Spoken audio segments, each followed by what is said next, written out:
సిద్దిపేట జిల్లా కొండపాక మండల కేంద్రం నల్ల వెంకటయ్య భూదేవ కొడుకు నల్ల రామస్వామి. ఆ తర్వాత వీళ్ళంతా కూడా వాళ్ళ భార్య వైపు, ఆ తర్వాత పిల్లలు, తల్లి, తండ్రి. ఇక ఈ రామస్వామి ఆన్లైన్ బెట్టింగ్ ద్వారా డబ్బులు పోగొట్టుకొని ఆత్మహత్య చేసుకున్నాడు. ఆ తర్వాత తల్లిదండ్రి కూడా మాట్లాడలేని పరిస్థితి ఉంది. తన భార్య కూడా ఎక్కడ తిరిగినా కానీ ఇప్పటివరకు వాళ్ళ ఫ్రెండ్స్ మొత్తము అంత్యక్రియలకు కొంత చనిపోయినప్పుడు కొంత ఆర్థిక సాయం చేశారు తప్ప రాజకీయ నాయకుల దగ్గరికి వెళ్ళినా ఎక్కడికి వెళ్ళినా కానీ న్యాయం జరగలేదంటున్నారు. నిజంగా ఆన్లైన్ బెట్టింగ్ ద్వారా ఎంతోమంది ప్రాణాలు కోల్పోయి ఆ తర్వాత కనిపించిన తల్లిదండ్రులకు, భార్య, పిల్లలకు రోడ్డున పడేస్తున్నారు. దీంతో పాటు రామస్వామి కుటుంబ సభ్యులను, ఆ తర్వాత తల్లిదండ్రులను వాళ్ళు మాట్లాడి చూద్దాం. అసలు నిజంగా అమ్మ, మీ రామస్వామి ఎట్లా చనిపోయాడు, అసలు అప్పు ఎంత అయింది, మీకు ఏమైనా ఎట్లా తెలిసింది? అప్పు ఎంత అయిందో తెలియలే, మాకు ఏం చెప్పలే. చెప్పకుండానే సరిపోయింది, ఆత్మహత్య చేసుకొని సరిపోయింది. మాకేం చెప్పలే, భార్యకు కూడా చెప్పలే. తర్వాత ఎవరన్నా వచ్చి అప్పు కట్టేది ఉంది ఈ మనకి ఏమన్నా ఇవాళ మమ్మల్ని అడగలేదు కానీ ఫోన్లు చేసారు. ఫోన్లు చేస్తే మేము ఇక వాళ్ళే దోస్తులే మాట్లాడిండ్రు ఆ రోజు. ఇక మేము మాకు వచ్చినా కానీ మాకు మాట్లాడుతుందా, మాకేం తెలియదని పెట్టేసాము. తండ్రి ఉన్నాడు మరి వెంకటయ్య. అసలు వెంకటయ్య, మీ కొడుకును కానీ పెంచి పెద్ద చేసినావు, చాలా కష్టపడి పైకి తీసుకొచ్చినావు, ఆ తర్వాత చనిపోయిండు. ఆ బాధ ఏంటి? నిజంగా ఆన్లైన్ బెట్టింగ్ లక్షల రూపాయలు ఎట్లా ఖర్చు పెట్టాలనుకున్నాడు? అసలు ఎప్పుడైనా చెప్పాడా మీతో? మంచిగా మాట్లాడాడు? చెప్పలే, ఏం చెప్పలే. మాకు పట్టణంలో ఉన్నాడు. ఇప్పుడు వీడికి వచ్చు మళ్ళీ అంతే. వీడికి వచ్చాక 2 గంటల ఫోన్లనే ఆడుతుంటే, ఏందిరా ఆట, ఏమో ఫోన్ పట్టుకొని ఆడుతున్నావు ఏమంటారా అని తల్లి అన్నది. ఏ ఆట కాదే, ఇటు ఆడుకుంటున్నాం పోరగాలం అని అన్నాను. అయితే అవుతుంది మేము అనుకున్నది అది తల్లి అనుకుంది. మళ్ళీ 8 గంటలకు మళ్ళీ పోయినాడు. మళ్ళీ పోయి 4-5 రోజుల వరకే పోతామని అయితే 4కే 5కో మళ్ళీ వచ్చిండ్రు. వచ్చిన మా అన్ని మంది లగ్గం ఉన్నది. ఇక లగ్గానికే వచ్చింది అని అయితే 5 రోజులకో 6 రోజులకో లగ్గం వచ్చింది. లగ్గం మాట్లాడి లగ్గం అయిపోయాక కూరగాయలు తెత్తారు, చిద్బారా పోయిండు, కూరలు తెచ్చిండు, నాన్న తెచ్చిండు, మాలు దొరకపోయాడు, తెచ్చిండు, ఆడ పెట్టిండు, అత్తగారింటికి పోయాడు. తానే చేస్తారు పోయిండట. తానే చేసినాడు అట్టే వెళ్ళిండిగా. ఇప్పుడు పొలం నుండి ఆడి అంటే మళ్ళీ తత్త బిడ్డ అన్నదట గంతే. వీడికి వచ్చి రాడు గీయాలైనా ఫోన్ చేశాక ఫోన్ కలుతలేదు. కలకపోతే అందరికి ఫోన్ చేసి కొల్లో చేస్తే ఉన్నాడు, వచ్చిండు, మామయ్య వచ్చిండు, ఇంట్లోనే ఉన్నాడు అని పోరాగలన్నాడు. లేపురు అంటే చెప్పలే. ఇక వాళ్ళ తల్లికి చెప్పేవారికే రామని పిల్లలట. ఇక్కడికి వీళ్ళకే చూస్తుంటే అలాగే పెట్టుకుంటూ ఉన్నాడు అంతే. రామస్వామి ఇట్టే పెట్టుకుంటే వీళ్ళు కూర్చుని తలుపులు తీసినట, గుద్దిరు చేసేవారికే పోయింది. మేము ఆడుండి మీకు వచ్చేవారికే ఏం లేదు. మాకు పాకి ఉన్నదంటే పంచాయతీ అండి, కొట్టాలే, పెనాకేం చెప్పలే, అవకేం చెప్పలే, అయ్యకేం చెప్పలే, చెప్పకలే. అదే చేసుకుందాం. చూశారా? ఇప్పుడు నిజంగా ఇక్కడ రామస్వామి చనిపోయిన తండ్రి ఎంత ఆవేదన ఉంది, తల్లి ఏ విధంగా బాధపడుతుంది. తాను పెళ్లి చేసుకున్న తర్వాత మేనపిల్లనే పెళ్లి చేసుకోవడం జరిగింది. నిజంగా చూస్తే ఆ రోజు కూడా వీళ్ళు అక్కడికి వెళ్ళిండ్రు. చూడొచ్చు, అతనికి కూడా మాట్లాడలేడు. అంటే అతనికి అర్థమైనా కానీ వాళ్ళు స్కూల్కి వెళ్తుంటే కూడా మీ డాడీ లేడు అని చెప్పి ఆ మిగతా తోటి స్నేహితులు అంటే కూడా తాను బాధపడుతున్నట్టు కూడా వాళ్ళు చెప్తున్నారు. నిజంగా రామస్వామి భార్య ఉంది, ఈ చిన్న పిల్లలు 10 సంవత్సరాలు సంజయ్, ఆ తర్వాత దీపిక 5 సంవత్సరాలు 6 సంవత్సరాలు, వీళ్ళంటే కూడా వీళ్ళందరినీ ఎలా పోషిస్తుంది, ఎలా నిజంగానే ఆమె ఎంత కష్టపడుతుంది తెలుసుకునే ప్రయత్నం చేద్దాం.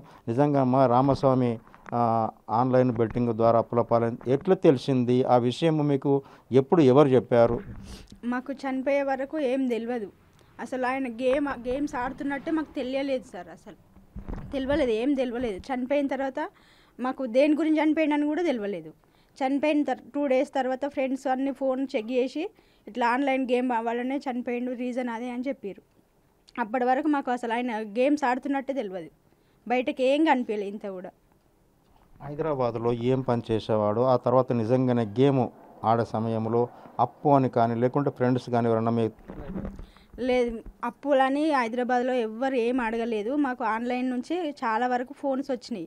ఫోన్స్ వచ్చి 2 years వరకు 3 years వరకు మాకు టార్చర్ చేసిర్రు, మాకు మీరు కట్టాలి బాకీ చనిపోయిన 2 సంవత్సరాల వరకు కూడా వారు కట్టమన్నాడు. కట్టమని టార్చర్ చేసిర్రు. 2 సంవత్సరాల వరకు నువ్వు వైఫ్ ఉన్నావు కదా, రామస్వామి నువ్వు బతికున్నప్పుడు సంపాదించి నీకు ఇచ్చిండు కదా, తీసుకొచ్చి మా దగ్గర తీసుకొచ్చి నీకు పెడితే నువ్వు ఇంట్లో కూర్చొని తినలేదా, నువ్వు కట్టాలి ఖచ్చితంగా, నువ్వు రామస్వామి వైఫ్ కావా అని టార్చర్ చేసిర్రు సార్. అట్లా ఎన్నిసార్లు ఫోన్లు వచ్చినాయమ్మా? మీరు మాట్లాడుతుంటే వాళ్ళు ఎట్లా రియాక్ట్ అయ్యి ఉన్నారు? అంటే చాలాసార్లు వచ్చినాయి సార్, ఎప్పటికి వస్తూనే ఉన్నాయి. ఒక 2 years వరకు అయితే చాలా రోజుకు ఒక మస్తు ఫోన్లు వచ్చేది. వస్తే నేను ఇక కొత్త నెంబర్ లిఫ్ట్ చేయలేదు అసలు. ఇక చాలా పరిస్థితి ఏంటమ్మా మరి? వీళ్ళని ఎట్లా సాగుతున్నావు? ఏంటి పరిస్థితి? ఇప్పుడు ఏం లేదు సార్, మిషన్ కుట్టుకుంటా, 2 పిల్లల్ని చదువుకుంటున్నా, స్కూల్ పంపించుకుంటా, 2 పిల్లల్ని చదువుకుంటున్నా సార్. అంత ఏం లేదు ఆదాయం, ఆస్తి పరంగా ఏం లేదు, జాగలేదు, ఏది లేదు. నిజంగా ఏమన్నా ఆర్థిక సాయం కోసము రాజకీయ నాయకుల దగ్గర కానీ ఎక్కడికైనా మీరు వెళ్ళారా? ఇక్కడికి సర్పంచ్ దగ్గరికి వెళ్ళాము, ఏదన్నా జాబ్ కావాలని వెళ్ళాము సార్, కానీ ఎవరు ఏం చేయలేదు. నేను ఇక్కడ ఇక ఆర్థికంగా ఏం లేదు కాబట్టి మా అమ్మ నాన్న అక్కడ ఉన్నారని, మా అమ్మ ఇక్కడ ఏం లేదు, ఉండలేని పరిస్థితిలో ఉన్నాను నేను ఇక్కడ. అందుకని ఇక మా అమ్మ నాన్న దగ్గరికి వెళ్ళిన, అక్కడ మా అమ్మ మా నాన్న దగ్గర వండుకుంటా, పిల్లల్ని చదువుకుంటా, మిషన్ కుట్టుకుంటున్నా సార్. నిజంగా మీరు ఇట్లాంటి ఇంత కష్టపడ్డారు, చనిపోయిన రామస్వామి ఆన్లైన్ బెట్టింగ్ ద్వారా చాలామంది కూడా గేమ్ ఆడుతున్నారు, ప్రాణాలు కోల్పోతున్నారు. వారికి మీరు ఇచ్చే సలహా సూచన ఏంటి?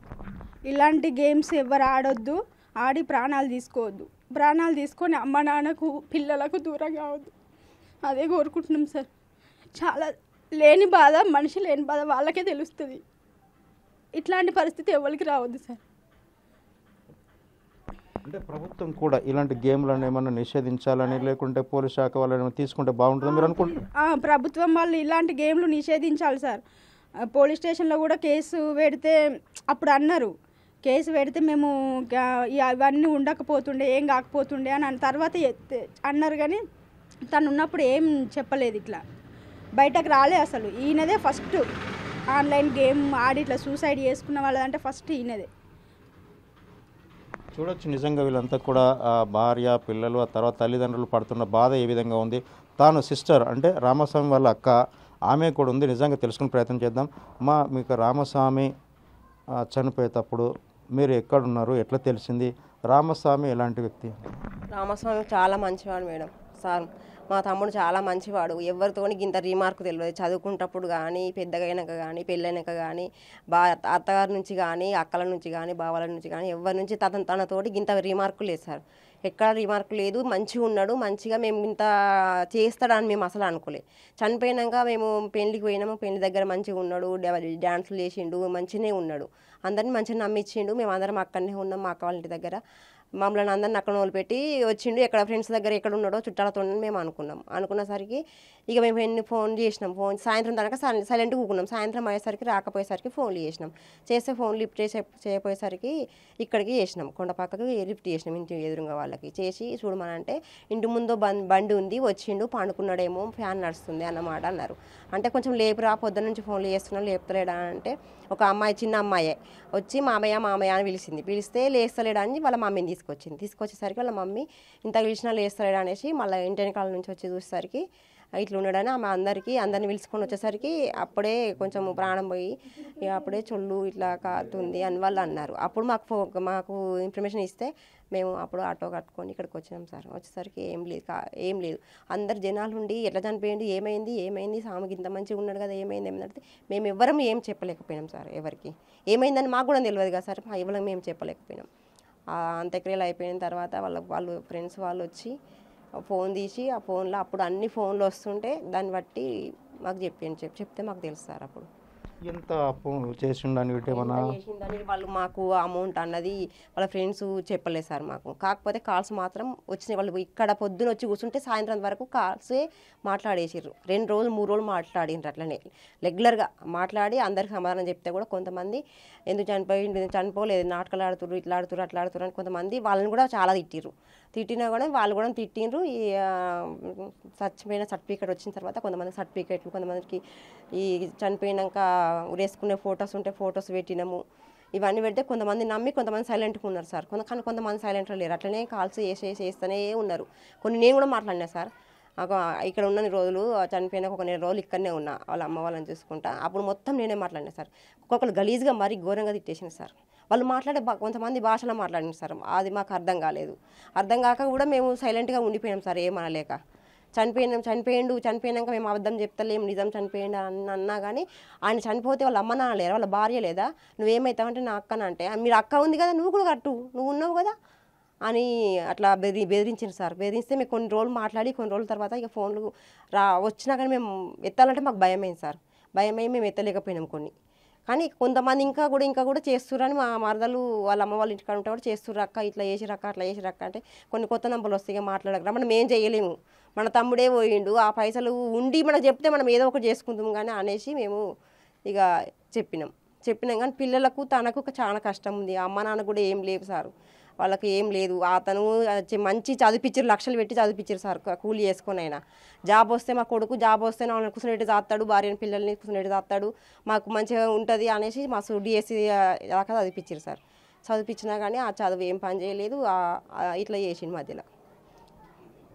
చూడొచ్చు రామస్వామి నిజంగానే డిఎస్సిలో జాబ్ వస్తుందని చెప్పి కూడా వాళ్ళు సంతోషపడి ఎగ్జామ్ రాసిన సమయంలోనే హైదరాబాద్కి వెళ్ళి అక్కడ కోచింగ్ తీసుకున్నాడు. ఆ తర్వాత కూడా కొద్ది రోజులు అక్కడ వర్క్ చేస్తున్న సమయంలో ఈ ఆన్లైన్ బెట్టింగ్ గేమ్ ద్వారా ఎవరితో పరిచయం అయిందో తెలియదు వీళ్ళకి, తల్లిదండ్రులకు, భార్య పిల్లలకి ఎవరికి కూడా తెలియదు. ఆ గేమ్ యాప్ ద్వారా ఎన్ని లక్షల వరకు అప్పు చేసిండో తెలియదు కూడా. నిజంగా చనిపోయిన తర్వాత వాళ్ళ ఫ్రెండ్స్ ఆ ఫోన్ తీసుకొని మాట్లాడుతుంటే వాళ్ళ ఫ్రెండ్స్ కూడా వాళ్ళు ఫోన్ చేసి ఆ తర్వాత ఎవరైతే ఆన్లైన్ గేమ్ ద్వారా కుటుంబ సభ్యులను ఏ విధంగా ఇబ్బంది పెట్టారో వాళ్ళు కన్నీటి పర్యంతమవుతూ చెప్తున్నారు. నిజంగా చూస్తే చిన్న పిల్లలు 10 సంవత్సరాలు 6 సంవత్సరాలు భార్య అంటే దాదాపు పెళ్ళై 10 సంవత్సరాలు అవుతున్నట్టుంది, 1 సంవత్సరం అంటే. తర్వాత తల్లిదండ్రులు కూడా వాళ్ళు ఏం తెలియదు, ఆయన వెంకటయ్య నిజంగా మాట్లాడే పరిస్థితి కనిపిస్తే తల్లి కూడా చాలా వరకు కూడా ఏం జరిగింది అసలు ఏమైంది, ఒకడే కొడుకు అంటే చూడండి. నిజంగానే కుటుంబ సభ్యులు కొంచెం ఆలోచించాల్సిన అవసరం ఉంటుంది. ఆ దిశగా ముందుకెళ్తే మాత్రం చాలా లోన్ ఆపే కావచ్చు, లేకుంటే వివిధ రకాలుగా గేమ్లు ఓపెన్ చేయడము, బెట్టింగ్ ఆడడము, లేదంటే ఏదో రకంగా వాళ్ళు స్తోమతకు మించి అప్పులు చేసి ప్రాణత్యాగం చేసుకుంటున్నారు. నిజంగా వీళ్ళంతా రోడ్డు మీద వేసి కుటుంబ సభ్యులను వాళ్ళంతా పైకి వెళ్ళిపోతున్నారు. ఒక్కసారి ఆలోచించాల్సిన అవసరం ఉంది. ఆ దిశగా నిజంగా ఎడ్యుకేషన్ ఉన్నవాళ్ళు పోతున్నారు, అన్ఎడ్యుకేషన్ ఉన్నవాళ్ళు లేని వాళ్ళు కూడా పోతున్నారు. వీళ్ళందరికీ కూడా వాళ్ళు సూచనలు చేస్తున్నారు. ప్రభుత్వం కూడా పోలీస్ శాఖ కూడా యొక్క గేమ్లను నిషేధించాలి, రద్దు చేయాలని ప్రధానంగా ప్రతి ఒక్కరి నుంచి మనకు వ్యక్తమవుతున్న పరిస్థితి కనిపిస్తుంది. కెమెరామెన్ కృష్ణతో Durga Reddy, big TV, Kondapaka. For more videos like this, subscribe Big TV channel.